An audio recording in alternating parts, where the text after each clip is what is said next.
प्यारे बच्चों, कक्षा 10 की हिंदी कक्षा में आज हम क्षितिज पुस्तक से गद्य खंड से बाल गोविंद भगत का पाठन आरंभ करेंगे।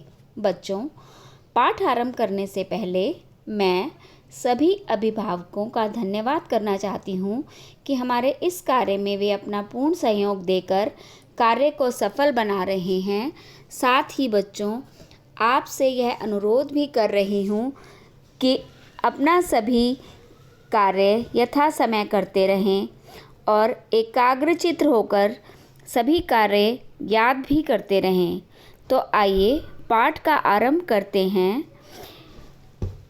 पाठ के लेखक राम वृक्ष बेनीपुरी के जीवन परिचय से। राम वृक्ष बेनीपुरी का जन्म बिहार के मुजफ्फरपुर जिले के बेनीपुर गांव में सन 1899 में हुआ। माता पिता का निधन बचपन में ही हो जाने के कारण जीवन के आरंभिक वर्ष अभावों, कठिनाइयों और संघर्षों में बीते। 10वीं तक की शिक्षा प्राप्त करने के बाद वे सन 1920 में राष्ट्रीय स्वाधीनता आंदोलन में सक्रिय रूप से जुड़ गए। कई बार जेल भी गए। उनका देहावसान सन 1968 में हुआ। 15 वर्ष की अवस्था में बेनीपुरी की रचनाएं पत्र पत्रिकाओं में छपने लगीं। वे बेहद प्रतिभाशाली पत्रकार थे। उन्होंने अनेक दैनिक, साप्ताहिक एवं मासिक पत्र पत्रिकाओं का संपादन किया, जिनमें तरुण भारत, किसान मित्र, बालक, युवक, योगी, जनता, जनवाणी और नई धारा उल्लेखनीय है। गद्य की विविध विधाओं में उनके लेखन को व्यापक प्रतिष्ठा मिली।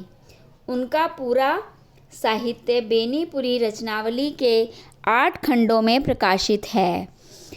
उनकी रचना यात्रा के महत्वपूर्ण पड़ाव हैं पतितों के देश में उपन्यास, चिता के फूल कहानी, अम्बपाली नाटक, माटी की मूर्तें रेखाचित्र, पैरों में पंख बांधकर यात्रा वृतांत, जंजीरें और दीवारें संस्मरण इत्यादि।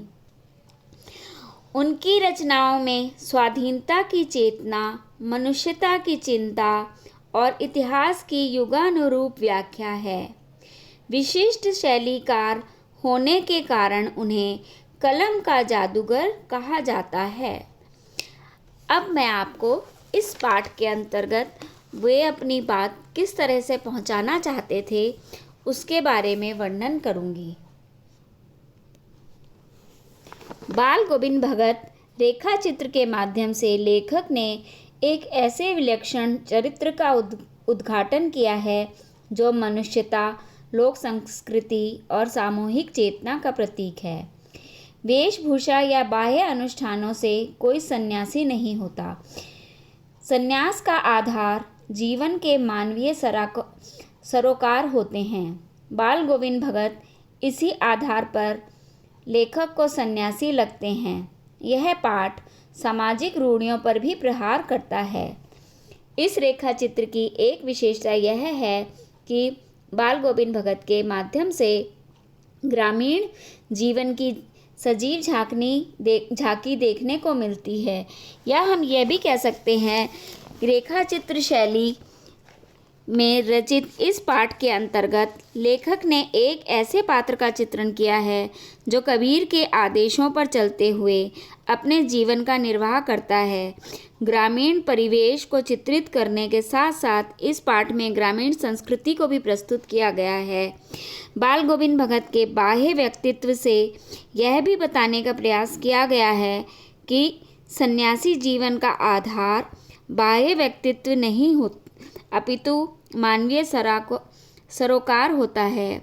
बाल गोविंद भगत के माध्यम से लेखक ने सामाजिक बुराइयों एवं रूढ़िवादी सोच पर प्रहार करते हुए मानवीयता की भावना को प्रतिपादित करने का प्रयास भी किया है।